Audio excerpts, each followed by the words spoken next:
After 40 years of Zelda, we've seen some incredible highs and some truly awful lows. From brutal mechanics that waste hours of your time to Link getting straight up sexually harassed, there's a lot in this series that players love to hate. So today, we're going through 100 of them, starting with Zelda 2. Zelda 2: The Adventure of Link came out in 1987, and it gave every Zelda fan a hard whiplash. Nintendo took the top-down formula that worked perfectly with the original and threw it away in the trash for a side-scrolling RPG, which was excruciatingly hard. Like, why are the hitboxes so horrible? And why does it take so much of my health away? Talking about death, what happens when you die in Zelda 2 is something that everybody absolutely hates. You're trying to complete the game. Then you die. And then you see it. The game over screen. The screen goes red, the silhouette of Ganon appears, and you have to sit there, listening to him laugh at your failure. It's bad enough that the game is hard, but Nintendo really decided to add salt to the wound by mocking you. And the worst part? It's a complete waste of time. Why do you ask? Because whenever you die, it drags you all the way back to the very first room of the game, where the sleeping princess, Zelda, lies. If you just spent an hour grinding through the 5th dungeon and a stray projectile clips your hitbox, congratulations, you're back at square one. You have to trek across the entire map again, which is made even worse by the constant, annoying random encounters. It plays like a JRPG where every 5 steps, you're fighting someone again. We do not understand why the devs at Nintendo decided to do this, but in reality, Zelda 2 is not the only victim of bad design choices. The first 2 original NES games are just fundamentally broken if you try to play them blindly today.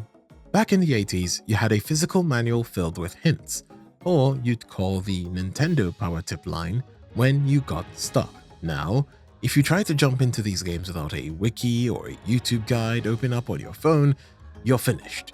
There is no logic to half of the progression. You're expected to burn every single bush and bomb every random wall with 0 clues. It's a chore unless you enjoy wandering for 3 hours and hitting every single bush and wall. And if you actually manage to survive those cryptic NES traps, you're rewarded with one of the most annoying sounds in gaming history, the low health beep. It's there, going with that beep. It's been a staple of the series since the 80s because, for some reason, Nintendo thinks we need a constant high-pitched reminder that we're failing to this date with Breath of the Wild and Tears of the Kingdom. It's been 40 years, Nintendo. Please take a hint.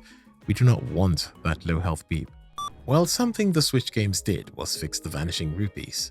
Before the Switch games finally fixed this, your loot had a literal expiration date.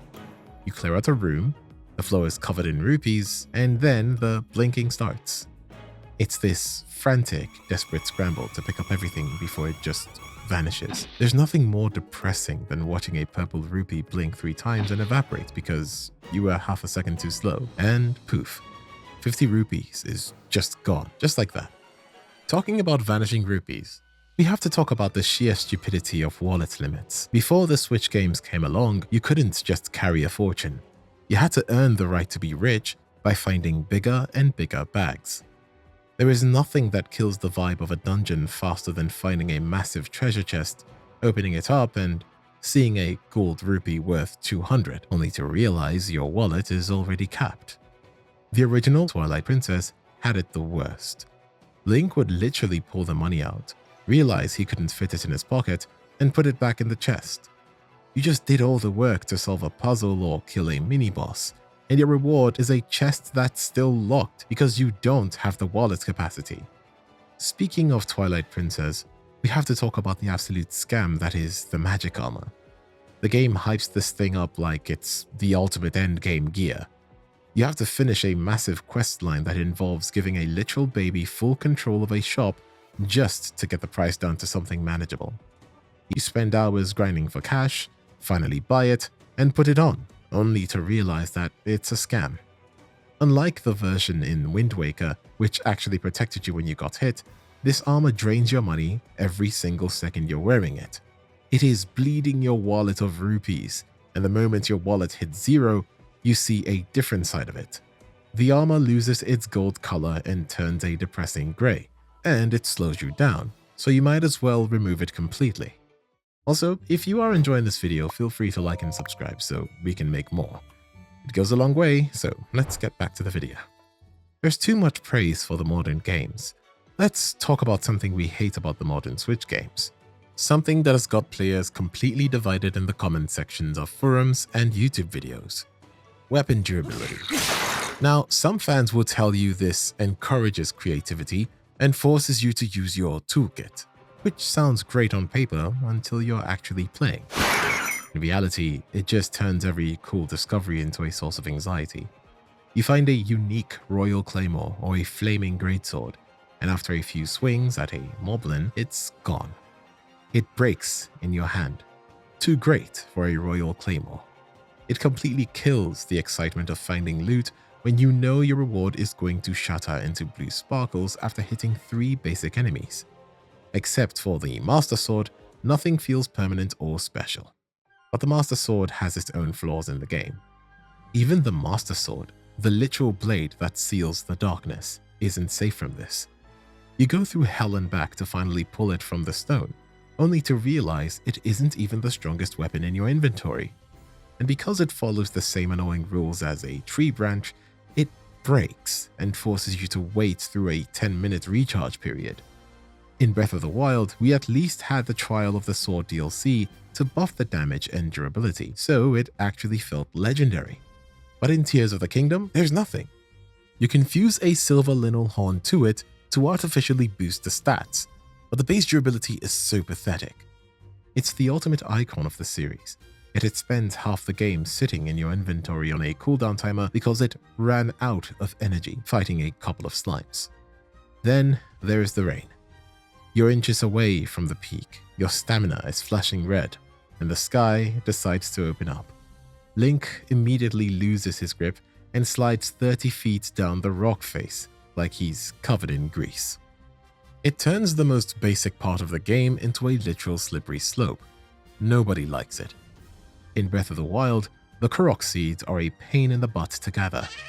We have a literal 900 Korok seeds buried under a rock in a silly puzzle, or worst, it is a completionist's worst nightmare.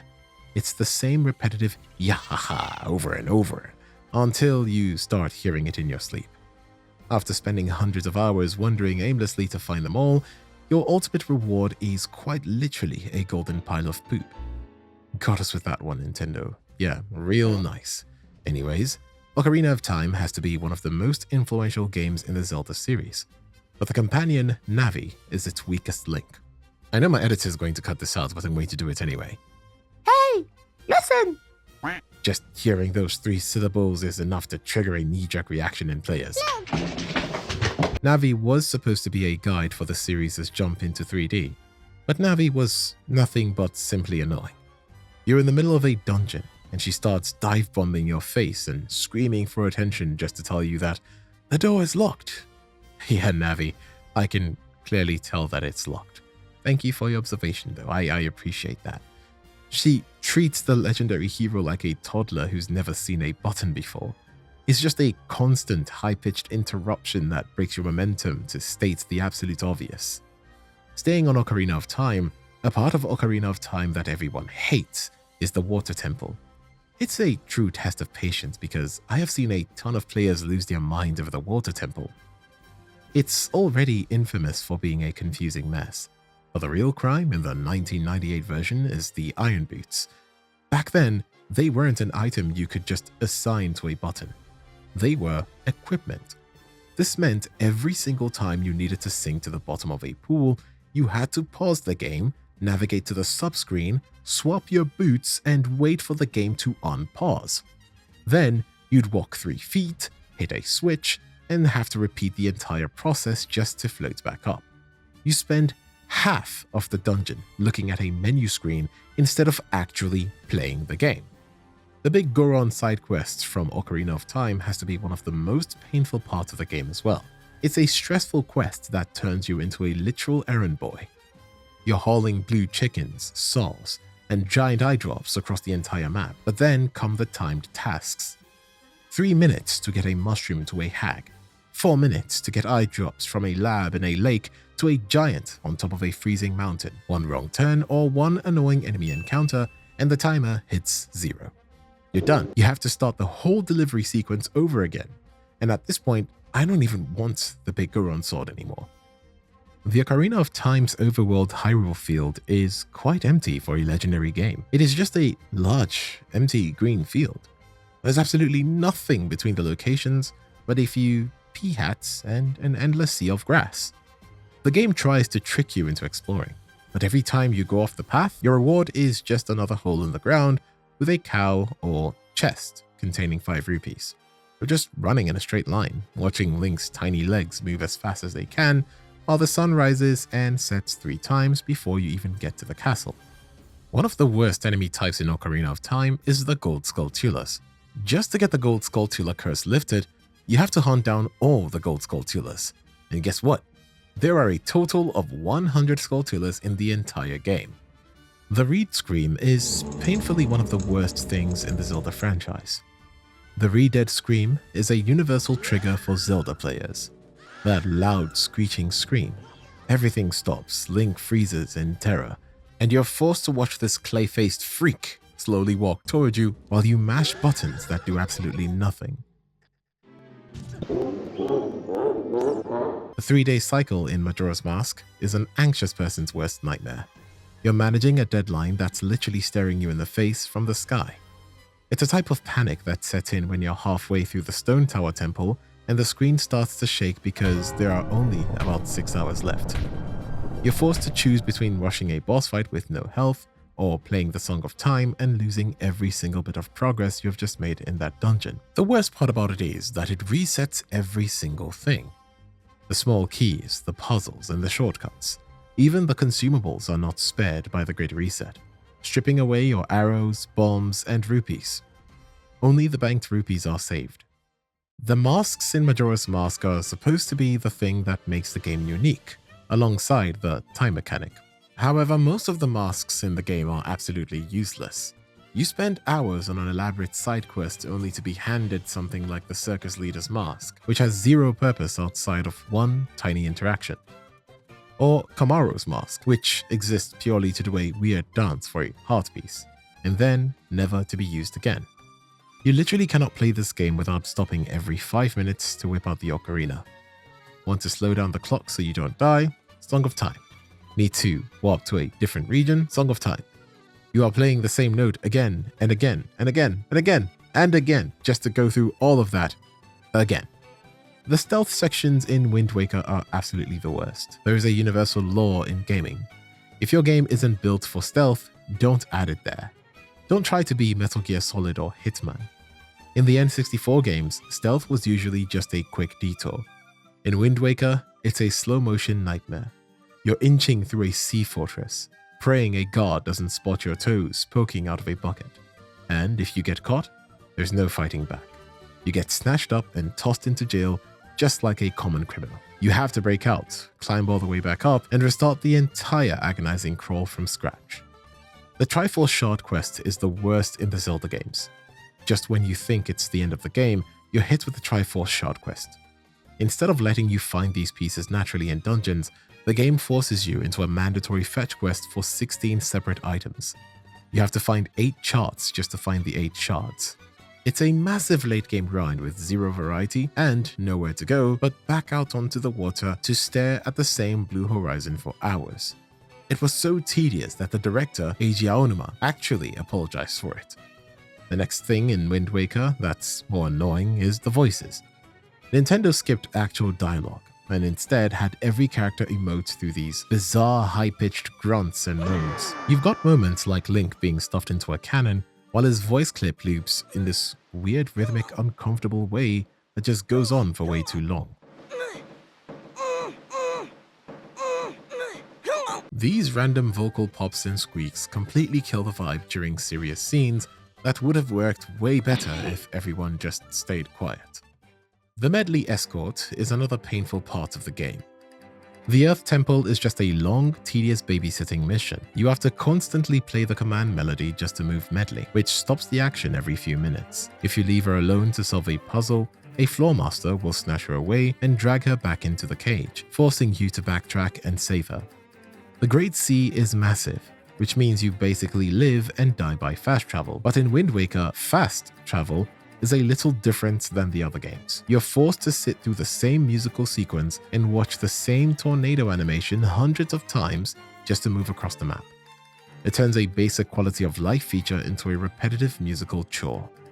Sailing across the Great Sea is supposed to feel like an epic adventure, but in the original game, it felt more like a conducting rehearsal. You had to beg the wind for permission. You can't just steer your boat as you own it. Every time you wanted to change course even slightly, you had to stop, pull the baton, and play the wind's requiem. You spend as much time looking at the wind compass as you do looking at the horizon. If you thought the Water Temple was a test of patience, the direct sequel to Wind Waker, Phantom Hourglass, makes it worse with the Temple of the Ocean King. It's a mandatory recurring nightmare. You are forced to return to the same temple over and over again throughout the game, resolving the same puzzles and sneaking past the same phantoms just to reach a slightly deeper floor. It's the ultimate form of forced backtracking. If you hate backtracking in games, please do not touch the Phantom Hourglass. You are going to hate it. In the Phantom Hourglass, Nintendo decided to flex the DS hardware by stripping away the one thing every Zelda fan relies on: the buttons. In Phantom Hourglass, everything from moving Link to swinging his sword is done via the stylus.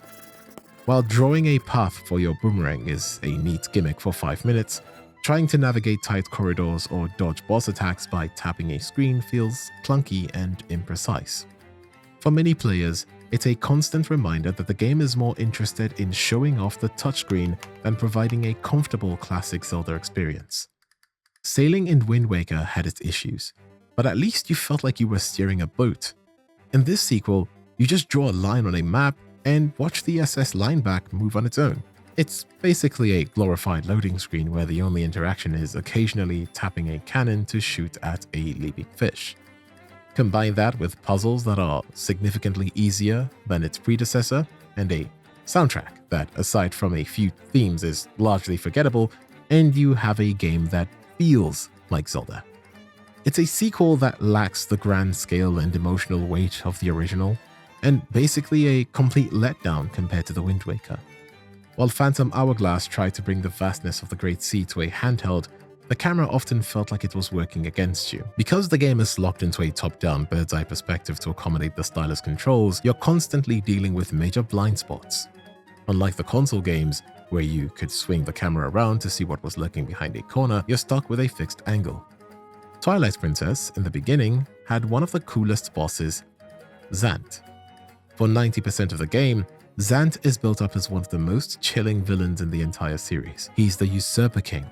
He has this cold, detached aura that makes every encounter feel genuinely dangerous. But the moment Ganondorf is revealed as the man behind the curtain, Zant's entire character does a 180. There's a complete shift in his character. He starts squawking, hopping around like a bird, and making bizarre noises that completely kill the tension he spends the whole game building. While some people appreciate the hidden madness angle, it felt like a massive letdown for everyone else.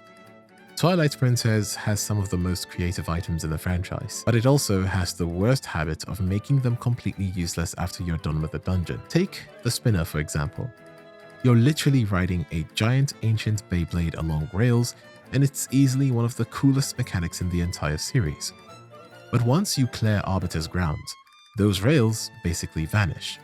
The Dominion Rod and Ball and Chain suffer the same fate. The Dominion Rod is a legendary artifact that controls ancient statues, yet it becomes useless the second you finish its specific questline. And while the Ball and Chain is satisfyingly heavy, its slow speed makes it a liability in almost every combat scenario outside of the Snowy Mountains.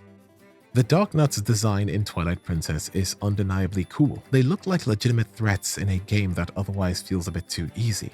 Fighting them is tedious. They're massive, they're covered in head-to-toe plate mail, and they block everything. The game makes you wait for the right time to attack them. You can spam the same hidden skills over and over just to chip away at their defense. And once you finally lock their armor off, they don't just die. They pull out a smaller sword and start moving fast, and turn into a new kind of trouble. There is a postman from Twilight Princess that acts like a pop-up ad in the game. He ambushes you at the worst times, forcing you to stop and watch his unskippable hup-hup delivery routine. Most of the time, he's just handing you junk mail you don't even need. You can't outrun him, and you can't skip the dialogue, so you're forced to listen to him trying to save the world. Underwater levels are something that every gamer hates, and something that everyone hates is underwater combat in Twilight Princess. Fighting underwater is a clunky mess. Between the weird physics and the terrible depth perception, you'll spend half of your time swinging at enemies that are actually 5 feet away. When you put on the iron boots, you move like a turtle, and when you swim, you're too fast to be precise. Every time you enter a province covered in twilight, the game grinds to a halt for a mandatory scavenger hunt. To restore the light spirit of the area, you're forced to play as Wolflink and track down 16 tears of light carried by invisible shadow insects. It's the Tears of Light collection, but worse. You spend the whole time staring through your senses filter, which turns the world into a grainy grey just to find a bug hidden under a floorboard or inside a house. It's a repetitive chore that stands before you and the dungeon. To get the frog lure, you have to beat a minigame called Roll Goal at the fishing hole. It's a marble-in-a-box maze that requires extreme precision. If you're playing on the Wii, the motion controls make it a shaky, frustrating mess where one tiny tilt sends the ball flying off the edge. You have to clear 64 levels of this slow-motion torture just to get a piece of fishing bait. Who knew that Twilight Princess could turn one of the most peaceful game mechanics into just a task, especially if you're a completionist? If you're a completionist trying to catch the legendary Hylian Loach, you're at the mercy of brutal RNG and specific seasonal conditions that the game doesn't explain properly. You'll spend actual hours sitting in a boat at Henna's fishing hole, wagging your Wii remote or flicking a joystick, praying for a bite. Even getting the sinking lure or the bottle from the pond involves a lot of mindless casting and waiting. How could they ruin fishing? Zelda has a lot of horrible escort missions, and Princess Ruto in Ocarina of Time is the worst example. While you're inside Jabu Jabu's belly, she refuses to walk, forcing you to carry her like a sack of potatoes through the entire dungeon. You have to put her down every time you want to swing your sword, then remember to pick her back up again before moving to the next room. If you accidentally leave her behind or throw her into the wrong spot, you're forced to backtrack and find her. She does absolutely nothing to help. The Spirit Flute from the Spirit Tracks is a painfully agonizing name mechanic. To play songs, you have to literally blow into the DS microphone while sliding the flute across the screen with your stylus. It is notoriously finicky, and if there is any background noise or if you aren't blowing at the exact right angle, the game simply won't register the notes. If you hated the Temple of the Ocean King, the Tower of Spirits is slightly better, but still annoying, just like it. You have to return here 6 separate times throughout the game. While you don't have to redo the same floors, you are forced to engage in a slow, clunky co-op mode with Phantom Zelda.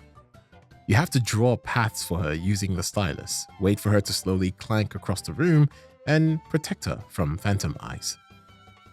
The train tracks the bottom of travel with the Wind Waker and makes it worse. It puts you on a train and bores you out like a drag. These travel segments drag on forever, forcing you to sit through what feels like an eternity between dungeons. Unlike the ocean, where you can at least steer, you have zero freedom. You're just stuck on a fixed path, occasionally blowing a whistle or switching tracks to avoid dark trains that send you back to the start. Going to the most hated Zelda game of all time, Skyward Sword. One of the reasons it's so hated is because of Fi, this game's companion. We thought it couldn't get any worse than Navi, but we were wrong, because Fi is the ultimate immersion breaker. She constantly stops the game to state the absolute obvious, like telling you, your health is low, while your heart meter is already flashing and beeping at you. She acts as an unskippable tutorial that lasts for 40 hours. Whether she's spoiling the solution to a puzzle before you can even try it, or reminding you that your controller batteries are low, she never stops talking. Another reason why it is so hated is the forced motion controls. The motion controls are not optional. They are everything. Everything. Every sword swing, every shield block, all the item uses, they require you to flail your arms around with the Wii Motion Plus. The biggest headache is the constant recalibration. You be mid-fight and suddenly, oh, Link's sword is pointing 45 degrees to the left, forcing you to stop and center your remote again. It's exhausting. It's finicky. It makes the simple act of swinging a sword that is so fun in literally any other game a complete drag. The original Skyward Sword is also hated for its slow and horrible pacing, all thanks to the unskippable cutscenes. The first few hours of the game are basically a movie where you occasionally walk Link to the next conversation.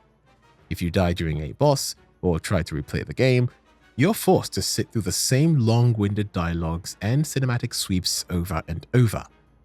We are so glad that the HD version finally added the best thing to the game, the skip button.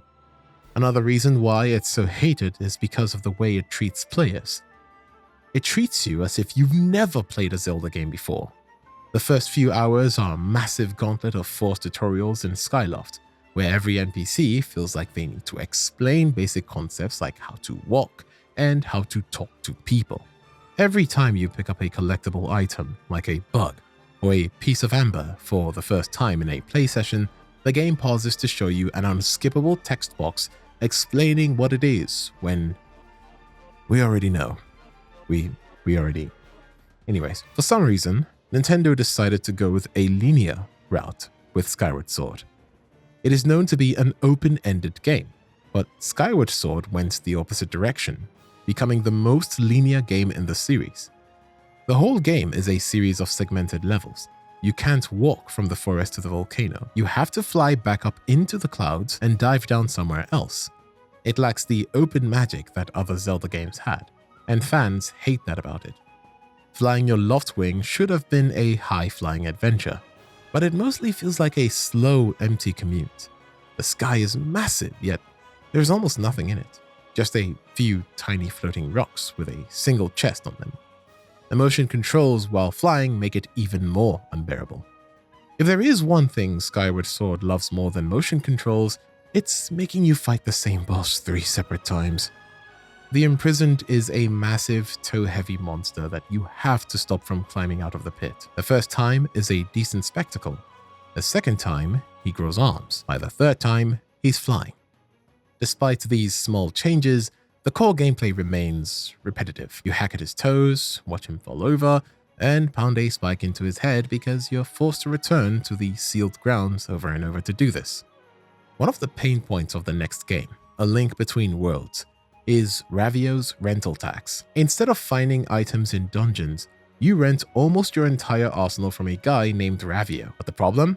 If you die, his bird, Shiro, immediately swoops in and takes every single rented item back to the shop. You lose your progress and your tools. So every single loss just hits harder. You're forced to trek all the way back to Link's house and pay a mountain of rupees to get your gear back. While A Link Between Worlds shines in its world design, its bosses often feel like they're stuck in the 90s. A huge portion of the Rogues Gallery suffers from Hit the Giant Eye, whereas, you guessed it, the weakness is mostly hitting the giant eye.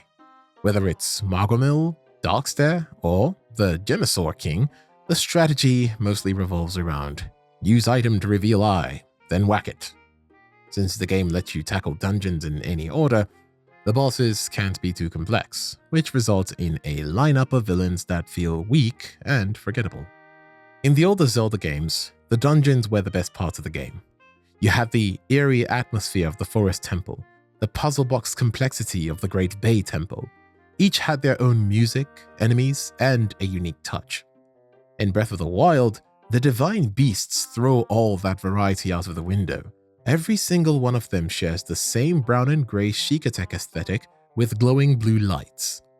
After trekking across an entire region and conquering a massive mechanical beast, the payoff is just another floating malice blob with a laser eye.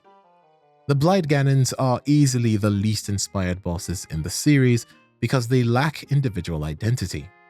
All the different bosses in the old days had a unique theme, and they felt like they actually belonged there in the background they are in. In Breath of the Wild, the bosses are all the same. which look the same Sheikah scrap and purple goop. However, the Thunderblight is the only exception to the boring bosses in the game. The Thunderblight is actually a good boss. Watching that green circle deplete is one of the worst things one can experience in the game. It is the worst at the beginning of the game and in the early parts, since you have no stamina at the start. Instead of looking at the gorgeous landscape, your eyes are glued to that shrinking meter while you are fighting, running, or, at the worst time, losing your stamina while climbing a hill. Nothing ruins a peaceful walk in Hyrule faster than a sudden piano solo. The moment that frantic music starts and a red laser locks onto your chest, you know you're in trouble. In the early game, Guardians are basically unstoppable. One shot usually means an instant game over. We do not understand why they are so overpowered, especially when you are this early in the game. Fighting a Guardian at the start of Breath of the Wild is one of its weakest parts. It is a surprise that Nintendo didn't add any good underwater exploration in the modern Switch games. So, you are saying that Nintendo can build an entire kingdom in the clouds and a sprawling mirrored map in the depths, but couldn't manage anything underwater? In a game that is literally defined by total freedom and verticality, the water remains a flat, impenetrable floor. Seeing treasure chests and ruins sitting at the bottom of the lake just out of reach is frustrating when you know Link has the power to fall from space but still can't dive 5 feet down. It's a massively missed opportunity. Breath of the Wild made shield surfing one of the most fun ways to navigate Hyrule, but it comes with a massive penalty. You can have the most epic run down a mountain, but after about 2 minutes of glory, your shield shatters into a million pieces. Why did Nintendo do this to one of the most fun things in the whole game? Sliding down one of the cliffs with your shield is one of our fondest memories from the game. The fuse mechanic is a stroke of genius, letting you stick almost anything to your arrow and weapons. But there is a massive catch. Because you can fuse everything, you have to sort through everything. Whenever you want to attach an item to an arrow mid-combat, you're forced to scroll through a single horizontal line of every single material in your inventory. Whether you're looking for a fire fruit, a linnel horn, or a gibdo bone, you end up spending more time scrolling through menus. It completely kills the flow of combat, pulling you out of the action so you can play Find the Item in a list of 100 plus materials. In Breath of the Wild, your champion abilities were just a button press or a health charge away. In Tears of the Kingdom, the new Sage abilities are kind of a headache. Instead of a simple shortcut, you have to manually track down and stand next to a spectral summon to activate their power. It's clunky, frustrating, and often leads to accidental activations, like Tunin, blowing your loot off a cliff when you just wanted to pick up a mushroom. To make matters worse, their base power is often underwhelming. If you want them to actually be effective, you're forced to hunt down Sage's wills scattered across the massive sky map. The Zonai were the biggest mystery in Breath of the Wild. Fans spent years analyzing every dragon statue in the Faron Woods and crafting wild theories about the ancient warlike tribe. Tears of the Kingdom finally puts them center stage, but somehow they feel less explained than before. Despite being the core focus of the game, the lore is surprisingly hollow. We meet Rauru and Mineru, but we never actually learn where the Zonai came from, why they descended from the sky, or what their actual culture was like. Instead of a deep dive into their story, we get a few vague cutscenes and a lot of empty sky islands. The marketing of Tears of the Kingdom promised a triple-layered world, but the main questline seems to have missed the memo. While the sky and the depths take up massive amounts of map space, they feel strangely disconnected from the actual plot. The Sky Islands were the centerpiece of the trailers, yet after the opening tutorial, you barely need to visit them to finish the story. Most are just copy-paste puzzles or platforms for shrines. Then there are the depths, a sprawling dark mirror of the surface that is primarily used for grinding Zonite or unlocking auto-build. Aside from the final trek to Ganon, the narrative rarely forces you down there. They provide plenty of room to explore, but they lack the strong narrative ties that make the surface world feel alive. The overworld feels like a giant video game world that has a lot of dungeons and enemies to fight and solve, rather than feeling like a lived-in world like how it was in the previous game, especially as the Sky and Depth regions are just there to add gameplay time, and the lore of these areas and regions are not explored or even mentioned at all, which is kind of underwhelming because you would want to know why there is a whole underworld down Hyrule that is an inverse of the overworld map. Even though Tears of the Kingdom revamps the world and technically offers a much better open world than its predecessor, there is no escaping the feeling that you have seen this before. Exploring the same Hyrule for a second time can feel incredibly tiresome, especially if you're playing these games back to back. No matter how many caves you add or how many ruins fall from the sky, the bones of the world remain identical. You already know where the major landmarks are, where the rivers flow and where the mountains peak. The magical sense of discovery, the core of what made the first game a masterpiece, is naturally diminished when you're walking through a forest you've already spent 100 hours in. Nintendo spent years perfecting the physics of Ultra Hand and the flexibility of Fuse, but the main story barely asks you to use them to their full potential. Since the game gives you total freedom, these complex systems often feel like optional toys rather than essential tools for the journey. Players liked Ultra Hand, but they couldn't do much or didn't need to do much with it in the game. Link's Awakening might look like a whimsical toy-like adventure, but it hides one of the most brutal requirements for a true ending in the entire series. If you want to see the secret post-credit scene, the one that reveals the final fate of Marin, you have to complete the entire game without dying once, which means seeing that game over sign makes you feel horrible because you have to do it all over again if you want to see the true ending for Link's Awakening. If you thought finding Korok seeds was bad, try hunting for secret seashells on Koholint Island. These collectibles are hidden in the most obscure, pixel-perfect spots imaginable under random bushes, inside trees you have to dash into, or buried in patches of dirt that look exactly like every other patch of dirt. In the original Game Boy version, you only needed 20 for the sword upgrade, but the Switch remake bumped that number up to 50. In the Switch remake of Link's Awakening, the trendy game, The Claw Machine, was way harder. Unlike the original Game Boy version, where the claw acted like a magnet, the remake uses realistic physics that make the game feel as rigged as a real carnival. Items now have weight, momentum, and incredibly slippery surfaces. It's not enough to just center the claw. You have to worry about the item wobbling, tipping over, or most infuriatingly, sliding out of the claw's grip just as it reaches the goal. The final ending of Link's Awakening has to be one of the most tragic, and Zelda players hate Nintendo for making us go through it. The ultimate goal of the game is to wake the Windfish, but as you progress, you learn the horrifying truth. Koholint Island and everyone on it are just a part of the Windfish's dream. To win and return home, Link has to effectively delete every friend he's made. When the Windfish wakes up, Marin, Tarin, and the entire island simply vanish. Most Zelda games end with a celebration, a kingdom saved, a princess rescued, and a hero hailed. Link's Awakening ends with a disappearance. In the 3DS remake of Majora's Mask, Nintendo added a controversial hint feature, the Sheikah Stones.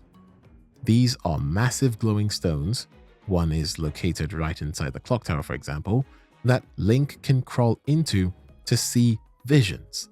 These visions are essentially short video clips that show you exactly how to solve puzzles, find masks, as well as beat bosses. While they are technically free to use, many fans felt they paid for the feature with the loss of the game's original mystery. To play 4 Sword Adventures the proper way, you needed a small electronic stone, just to play it the way it's meant to be played. To get the full 4-player experience, you required 4 Game Boy Advances and 4 GBA to GameCube link cables. It remains one of the most expensive and logistically frustrating setups in gaming history. While these games are legendary for their multiplayer chaos, playing them solo is a completely different, and much worse, experience. Four Swords is not fun at all. In single player, you're forced to manually swap between links or use a formation system that feels stiff and mechanical. The magic of accidentally blowing up your friend with a bomb or racing for rupees is replaced by a lonely quest grind.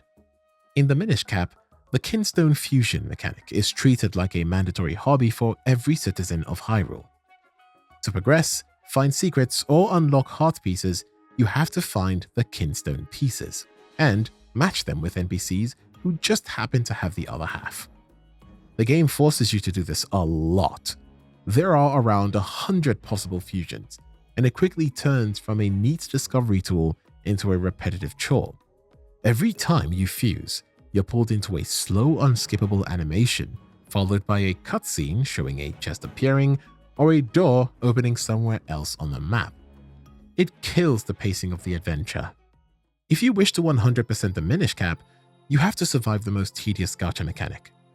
To unlock the key to Herb's house and claim the final piece of heart, you are forced to collect all 130 figurines from Karlov's shop.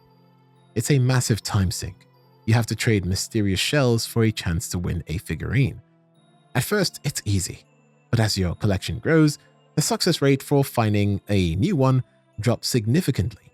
Eventually, you're spending 30 to 50 shells at a time just to avoid getting duplicates. All that for a single heart piece. A completionist's nightmare. Another nightmare for a completionist is the A link between World's Octoball Derby. To get the piece of heart, you need to score at least 100 points, which turns a simple game of baseball into the worst thing about the game. The control feels surprisingly stiff compared to the rest of the game's snappy movement. You have to tilt the circle pad to adjust your height and timing to hit specific spots. But the sweet spot is incredibly tiny. It is a mini-game and demands total perfection, and yes, a completionist nightmare once again. If you're hunting for every piece of heart in Skyward Sword, you eventually have to face Dodo on Fun Fun Island.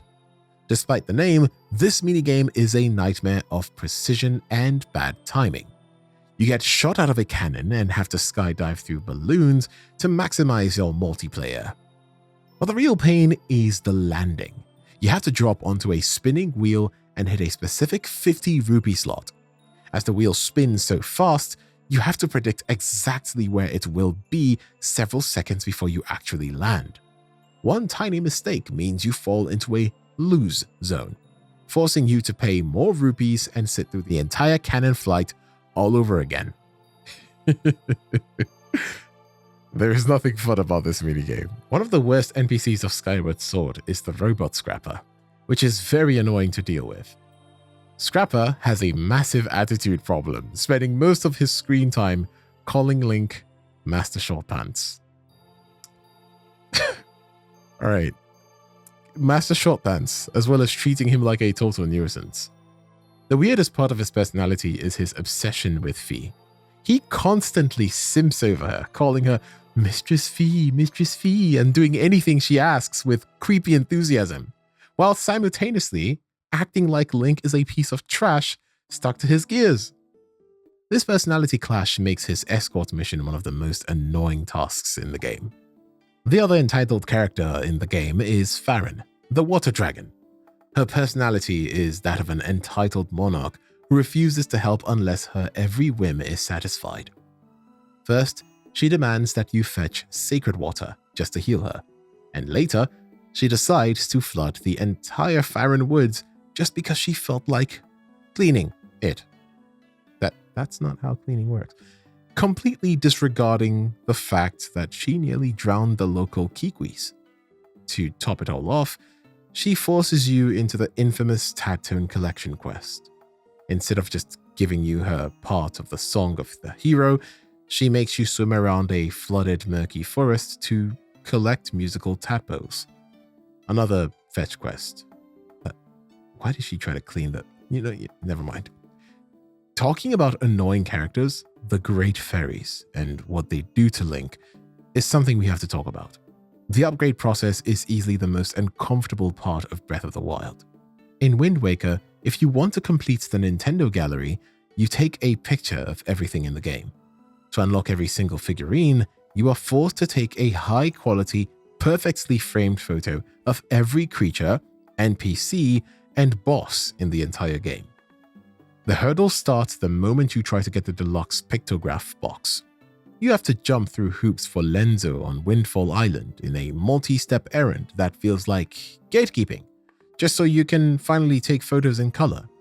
The logistics are even worse than the errands themselves. In the original GameCube version, you could only hold 3 photos at a time, which meant you were constantly making grueling back-and-forth trips to the Forest Haven just to hand them over to Karlov. Even the HD remake only increased the limit to 12, which still feels like a drop in the bucket. But the real killer for any completionist is the missables. Many enemies and bosses in the game only appear a single time. There are no second chances, meaning one missed shutter click can force you to start an entirely new New Game Plus run just to fix one mistake. Something that everyone hates is unskippable cutscenes and dialogues. The ultimate frustration is the A-button trap found with characters like Gepora Gebora. After a long lecture, he asks if you want to hear it, and you're not going to believe this, again. And since the cursor defaults to yes, mashing the button to skip the text usually sends you right back to the start of the conversation. No. It is another nightmare that you get if you make that mistake again. Tingle is easily the most divisive character in the Zelda franchise. While he's represented as a whimsical fairy enthusiast, his role in the Wind Waker made him a target of universal frustration. He is the only person capable of translating the Triforce charts, and he charges an absolute fortune for every single one. This turns the climax of the game into a grueling financial grind, forcing you to farm thousands of rupees just to pay off a 35-year-old man in a green spandex suit. Beyond the greed, Tingle is just plain creepy. His obsessive personality, high-pitched Kulu Limpa catchphrase, and the fact that he keeps his brothers in a state of questionable forced labor on his private island make him more of a villain, pretty much. All the Zelda titles are notorious for text speeds that feel like they are stuck in slow motion. Before the series adopted modern options to make text appear instantly, every Zelda letter had to crawl across the screen at a fixed, agonizing pace that you couldn't speed up. I think you get the point. Getting hit with a Wallmaster, also known as a Floormaster, in the middle of a dungeon is the last thing you want to go through. These giant severed hands are designed to punish you for standing still, dropping from the ceiling or lunging from the floor to snatch Link and drag him all the way back to the dungeon entrance. They are hated in all the games. Amiibo turned some of the most iconic rewards in Zelda history into physical DLC that lives behind a plastic paywall.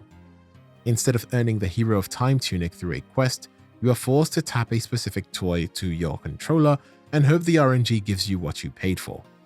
There is nothing more infuriating in a Zelda dungeon than being one step away from a goal only for a strange keys or a random Octorok to bump you into a bottomless pit or a pool of lava. Zelda's knockback physics are notoriously unforgiving, often sending Link flying backwards much further than the actual hit should allow. Zelda is at its best when you're exploring or fighting, but for some reason, the older games love to force you into slow, clunky stealth missions that kill the momentum. The worst offender is the Forsaken Fortress in the Wind Waker, where you lose your sword and are forced to crawl through barrels while avoiding searchlights. Getting caught results in an instant reset, throwing you into a jail cell and forcing you to repeat the same tedious path over and over again. Even Ocarina of Time forces a young Link to sneak past guards in the Hyrule Castle Garden just to meet Zelda for the first time. Long before the Great Fairies were harassing Link in the wild, the Ocarina of Time versions were traumatizing players with unskippable cutscenes and a laugh. Every time you need a magic upgrade or a new spell, you're forced to stand through a long booming introduction featuring a giant, glittering woman with a very experimental sense of fashion. The real frustration is the lack of a skip button. You have to watch the entire theatrical sequence. Let's not talk about the weird sounds she makes that are probably not good for your family members to be around whenever she is summoned. In the original Legend of Zelda for NES, the boomerang is useful for stunning enemies and pulling in certain small pickups, such as hearts, rupees, and bombs. But it does not function as a universal item grabber, so important dungeon objects like keys and Triforce fragments still have to be collected in person. That makes it feel more limited than the boomerang in many later Zelda games. You spend most of your battles standing around, waiting for a giant glowing eye to open, or a weak point to expose itself, hitting it with a dungeon-specific item, and then repeating the exact process 2 more times. Bosses like the anglerfish in Link's Awakening or Morpheal in Twilight Princess are notorious for being massive, intimidating spectacles that require almost zero thought to defeat it. It is nothing but a boring chore that no one likes to do.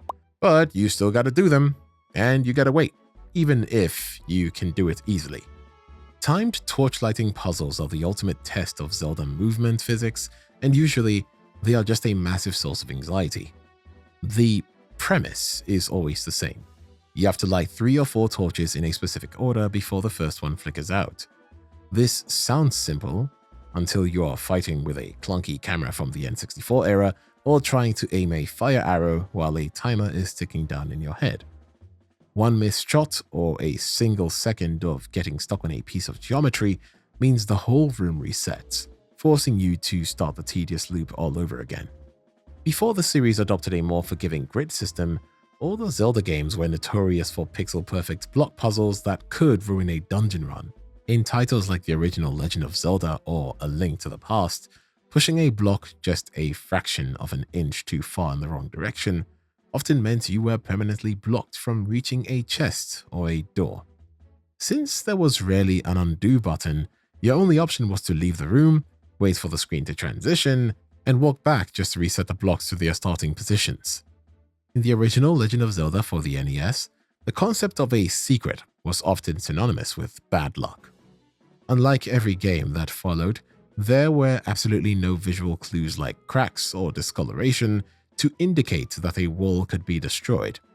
This forced players into a tedious process of trial and error where you had to manually place a bomb against every single segment of a dungeon wall just to make sure you weren't missing a critical item or a shortcut. In Zelda 2, The Adventure of Link, your magic meter is a lifeline that is constantly about to be over. Unlike later games where magic is a fun bonus, here it is mandatory for basic survival, required for everything from jumping higher to literally healing yourself. The problem is that the meter drains at an alarming rate, especially in the early game, where a single shield or heal spell can wipe out more than half of your total energy. Replenishing it is even worse, as you are forced to either grind enemies in hopes of a rare magic jar or backtrack all the way to a town just to walk to a specific NPC. In the original Legend of Zelda, the dungeon floors are a random RNG test. You can be walking across what looks like solid ground only to touch the wrong tile and plummet into a pit you didn't even see coming. It's an instant unfair reset. Some of the things that make the original Zelda games so hard to play. Shooting gallery minigames across the Zelda series are among those horrible minigames which are the worst to deal with. If you miss just one single target, you can kiss that heart piece or quiver upgrade goodbye, as there are often no consolation prizes for almost getting it right. It turns into a repetitive high-stakes loop where you are constantly draining your rupee stash just for the privilege of trying again. There is no quicker way to kill the fun of a dungeon than realizing your bomb bag is completely empty right when you needed it the most. Whether you are staring at a cracked wall that clearly hides a critical key, it forces you to abandon the puzzle and retreat to the nearest patch of grass or group of enemies, mindlessly hacking away in hopes that the RNG gods finally drop a single black orb. You often have to play for hours before the game finally lets you have a bottle, even though they are essential for carrying life-saving potions and fairies. It is a bizarre design choice that forces you to survive the hardest early game challenges without any backup, all because a glass bottle is hidden for later. Running out of arrows right when you reach a boss or a critical puzzle is no fun at all. Since so many legendary enemies and dungeon mechanics require a bow to even engage, being at 0 means you're effectively powerless. The Zelda games released for the Philips CD are widely considered the worst in the franchise's history. Well, they were not even developed by Nintendo and suffer from broken controls, nonsensical dialogue, and bizarre, ugly animations that have since become internet memes. They are so universally hated for their poor quality and frustrating gameplay that Nintendo essentially pretends they don't exist. Well, which company would want to attach their name to whatever this is? Now I know you've been watching this video for about an hour, watching me bicker and complain about all the things that a lot of Zelda fans love to hate.